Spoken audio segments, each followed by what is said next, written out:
ছোট্ট আমার মেয়ে সঙ্গিনীদের ডাক শুনতে পেয়ে সিঁড়ি দিয়ে নিচের তলায় যাচ্ছিল সে নেমে।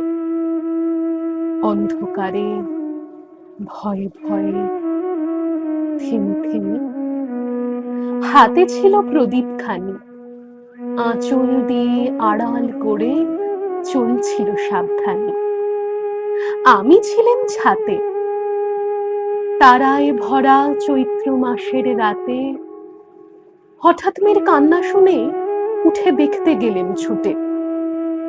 সিঁড়ির মধ্যে যেতে যেতে প্রদীপটা তার নিভে গেছে বাতাসেতে।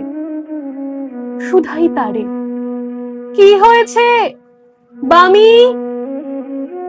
সে কেঁদে কয় নিচে থেকে, হারিয়ে গেছি আমি।